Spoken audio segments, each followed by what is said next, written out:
감사원이 문재인 전 대통령에게 서해 공무원 피격 사건 관련해 서면 조사를 통보하면서 민주당이 강하게 반발하고 있습니다. 내일부터 시작될 윤석열 정부 첫 국감을 앞두고는 여야 간 대치 전선이 확대되고 있는데요. 두 분과 함께 정치권 소식을 자세하게 짚어보겠습니다. 윤희석 전 국민의힘 대변인 그리고 김효은 전 민주당 선대위 부대변인 나오셨습니다. 안녕하세요. 네.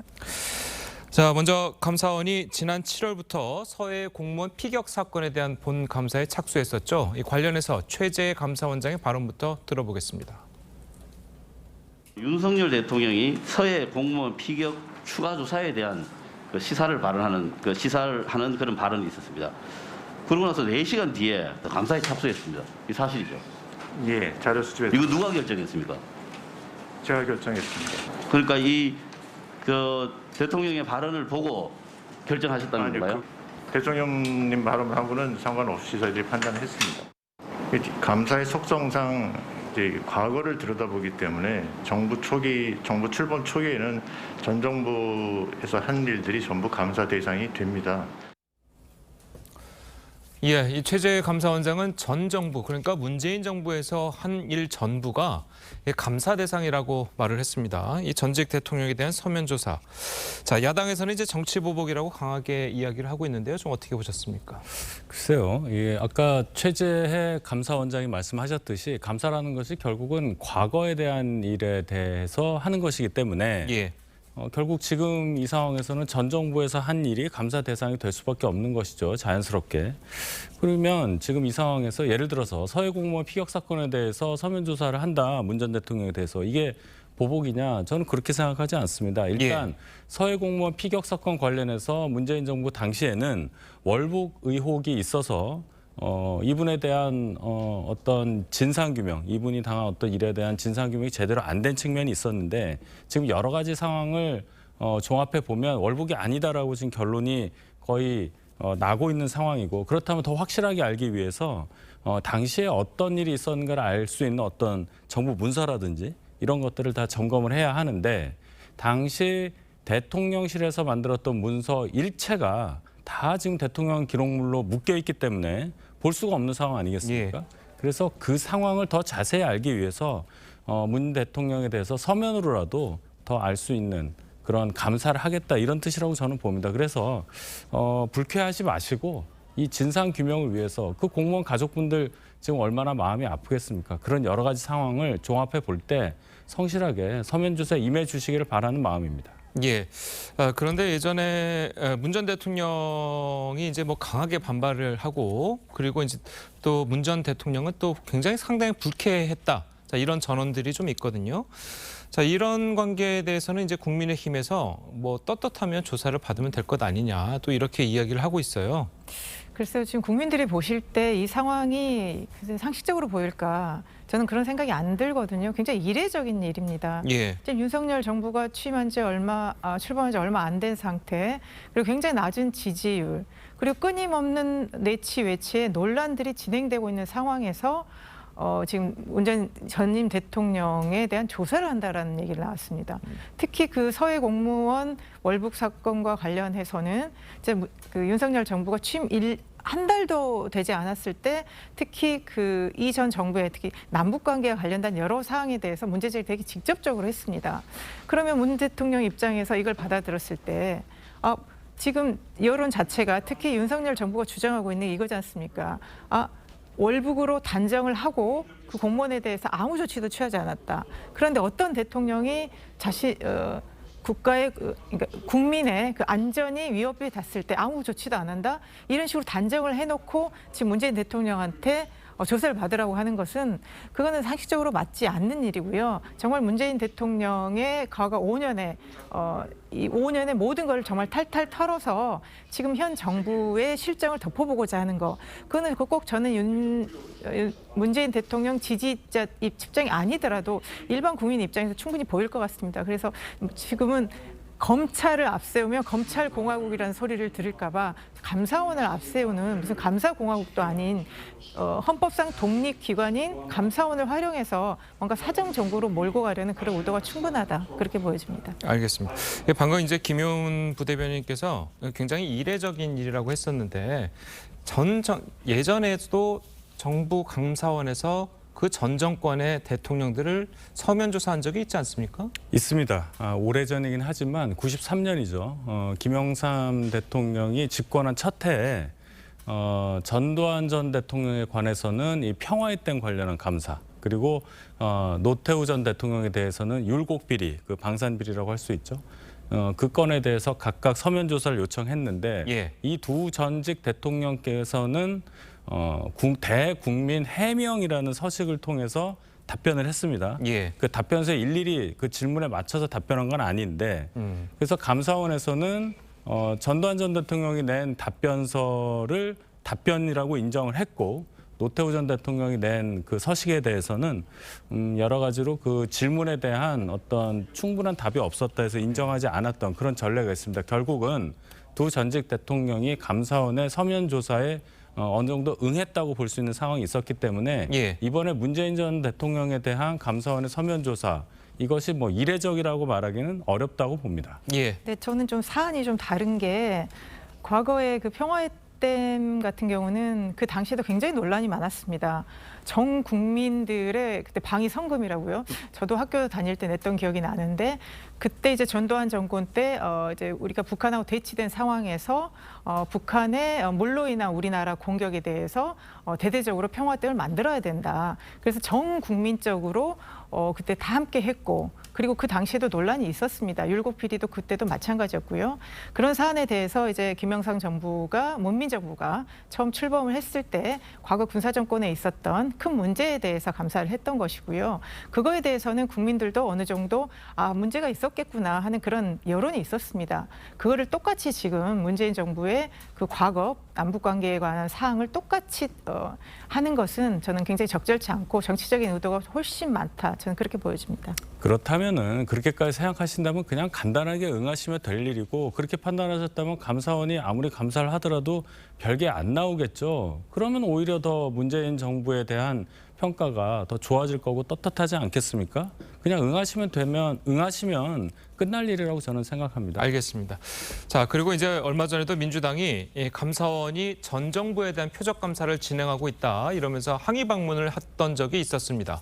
김의건 의원의 당시 발언 들어보겠습니다. 감사원이 스스로 윤석열 정부의 돌격대를 자처하고 나섰다. 전 정부와 야당에 대한 정치 탄압에 감사원이 맨 앞장을 서고 있는 것이다. 감사원의 정치감사, 표적감사는 끝간데 없이 확정되고 있는 중이다. 검찰이 이미 샅샅이 수사하고 있는 서해 공무원 피살 사건을 엉뚱하게도 감사원이 달라붙어 감사하고 있다. 이러다 검찰공화국에 이어 감사원 공화국이 될 지경이다. 예, 뭐 계속해서 이제 뭐 탈북어민 북송 상권 이외에도 뭐 탈원전 정책 그리고 백신 수습 관리 뭐 이런 것들도 이제 감사원들이 다 들여다보고 있잖아요. 자, 이런 것들이 아까도 분명 좀 짚어주셨지만 표적 감사라고 과연 할 수 있을지 좀 어떻게 보십니까? 그 감사라는 것이 과거의 일을 대상으로 하는 거라고 말씀드렸지 않습니까? 예. 그 표적이라고 하는 말 속에는 없는 어떤 문제를 만들어서 일부러 감사를 한다. 그리고 특정한 대상을 짚어서 한다. 이 두 가지 의미가 있지 않겠습니까? 문재인 전 대통령에 대해서 정치적으로 그렇게까지 표적으로 삼을 만한 상황이냐. 거기에 대한 의문이 제가 하나가 있고요. 예. 그리고 지금 감사 대상으로 생각하고 있는 뭐 탈원전이라든지 백신 관련한 얘기들은 국민의 삶과 직결되는 그런 문제였고 그동안에 많은 문제점에 대해서 국민들의 공감대가 있었다고 생각합니다. 아까 김용훈 대변인께서 말씀하셨듯이 평화의 댐 아주 오래된 얘기지만 국민들 여론이 좋지 않았어요. 예. 똑같은 얘기입니다. 그렇기 때문에 감사원에서 감사하겠다는 것이지 전혀 국민적으로 별 문제 없이 생각하는 일에 대해서 감사를 억지로 한다고 한다면 그 역풍을 어떻게 감당할 수 있겠습니까? 저는 이렇게 정리하고 싶습니다. 알겠습니다. 자, 그리고 내일부터 국회에서는 이제 국정감사가 시작되잖아요. 윤석열 정부 들어서 이제 첫 국정감사이기도 한데 아까 저희 기사에서도 잠깐 언급을 했지만 이번 국정감사의 경우에는 문재인 정부에 대한 국감도 좀 어느 정도 걸쳐져 있어서 좀 여야의 입장이 좀 계속 부딪히는 그런 양상이 될 것 같은데 민주당의 입장은 어떻습니까? 그러니까 지금 이제 국민의힘에서는 여당이 됐지만 그동안의 5년의 문재인 정부에 대해서 정말 탈탈 털어보겠다. 저는 그런 국감으로 준비하고 있을 것 같습니다. 예. 그렇기 때문에 지금 뭐 감사원 감사랄지 뭐 여러 가지 것들이 계속 언론이나 이런 걸 통해서 나오고 있는 거고요. 그런데 국민의힘이 그러면 저는 과거 정부가 무엇이 문제가 있었다. 그리고 특히 무슨 과거 정부에서 뭐 국민의 세금이 뭐 방만하게 쓰여졌다. 여러 사업들의 비리가 있었다. 이런 것들이 만약에 정말 그렇다면 저는 그걸 샅샅이 파헤쳐서 그럼 거기에서 있었던 정책 결정이나 예상 낭비의 문제들을 그런 민생으로 돌린다.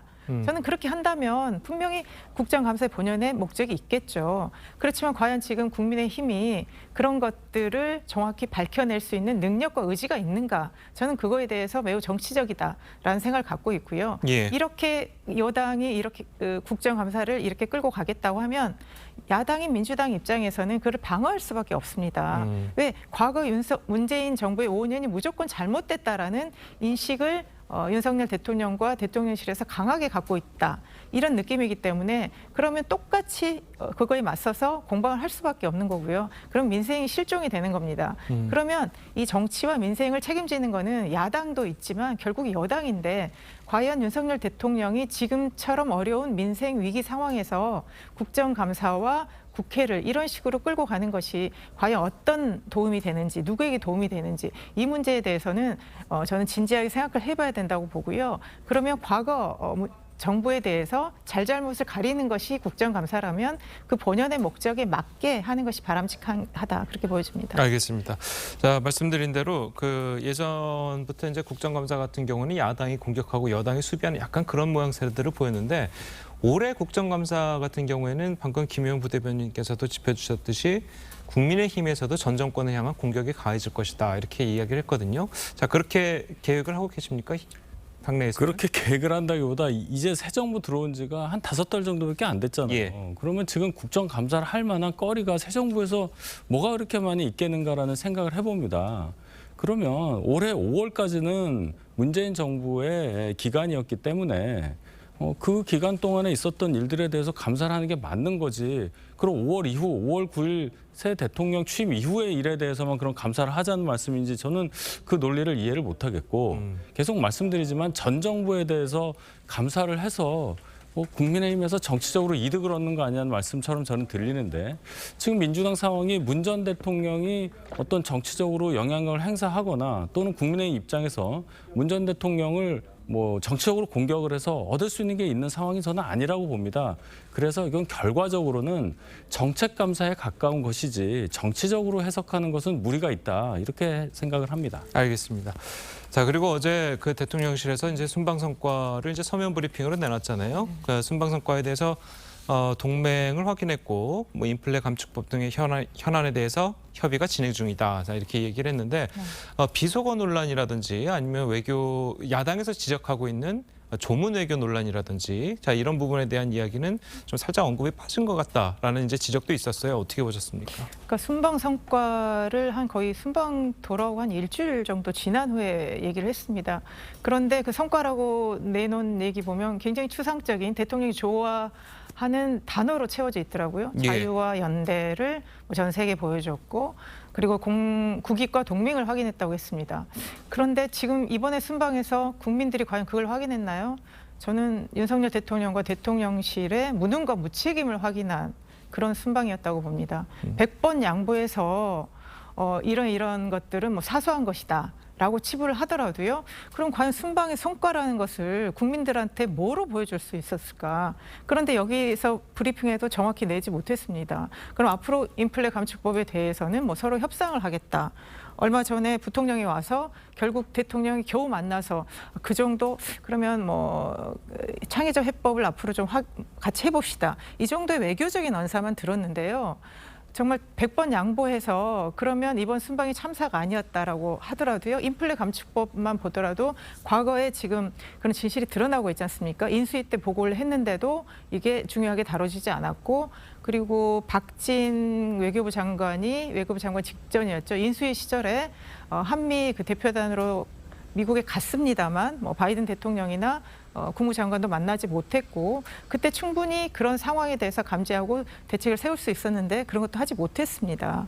그러고 나서 지금 자화다찬처럼 하고요.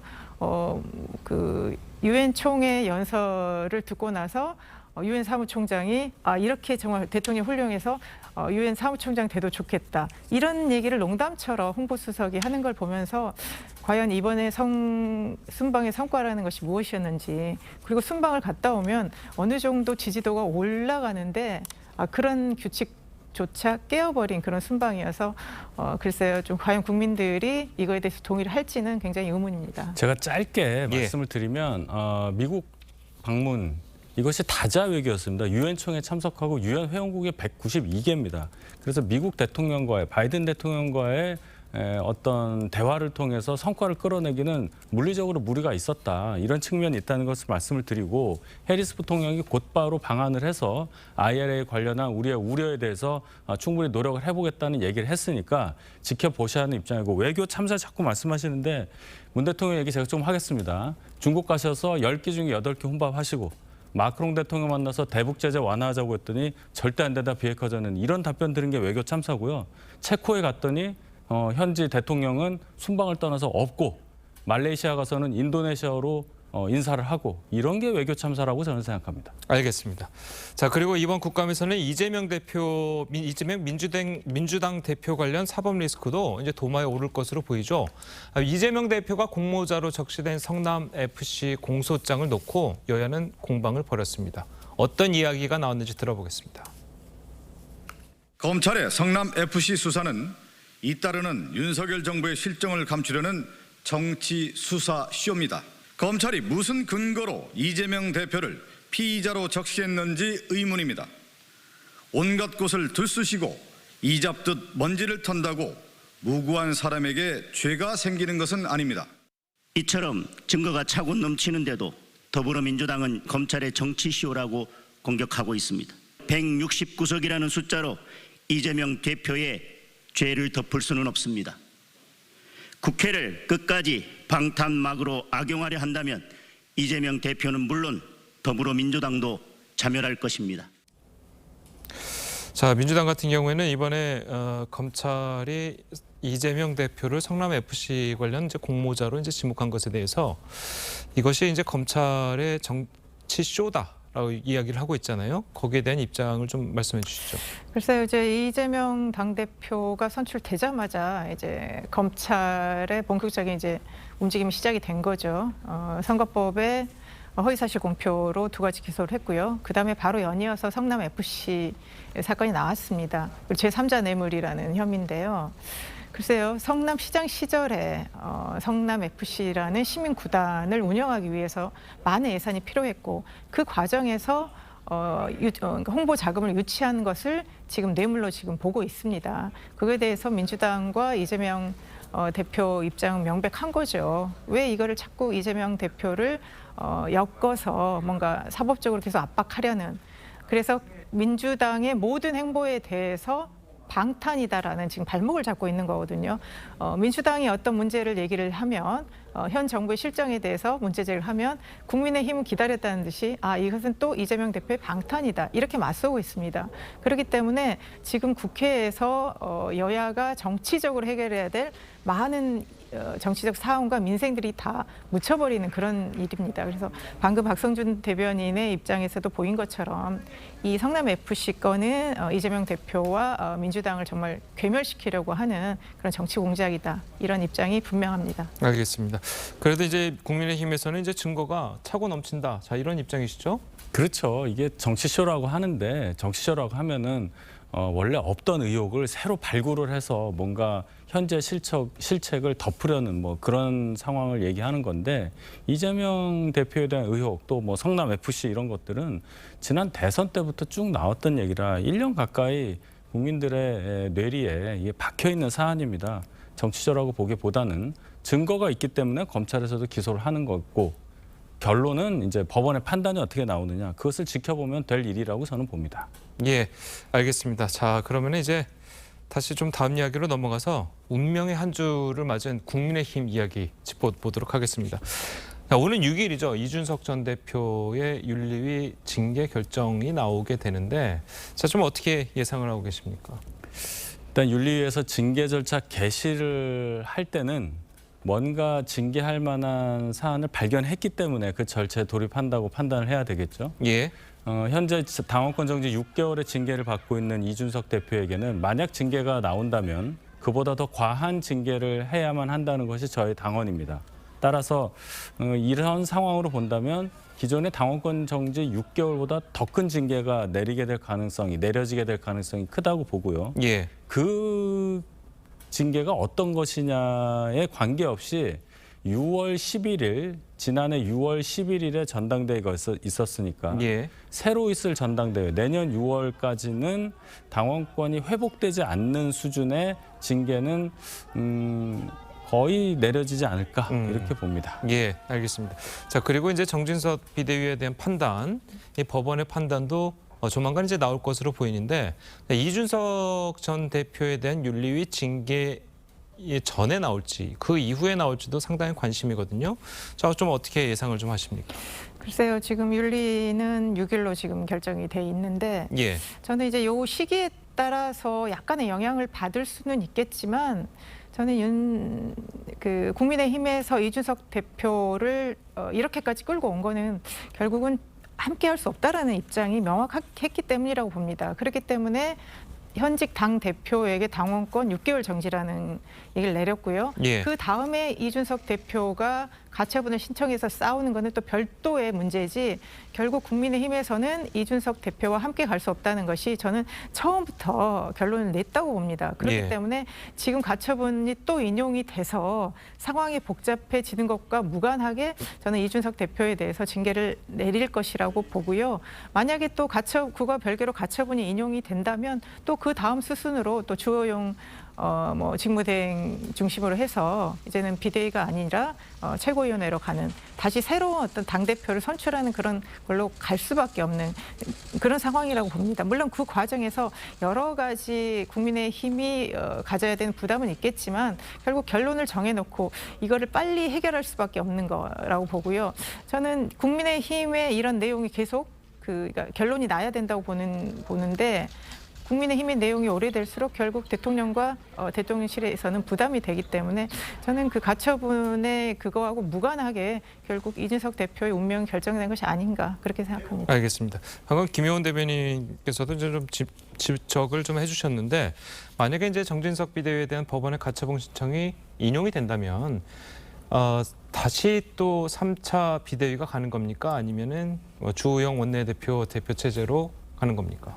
비대위가 새로 들어오기는 어렵습니다. 일단 저희가 당원까지 개정을 했는데 예. 그럼에도 불구하고 비대위에 대한 어떤 정당성이 인정받지 못하게 되기 때문에 새로 비대위할 그런 명분이 없고요. 그렇게 되면은 주호영 원내대표가 당대표 직무대행 그리고 성일종 정책의장 이렇게 2명의 미니 지도부 그 체제로 갈 수밖에 없다 이렇게 생각합니다. 알겠습니다.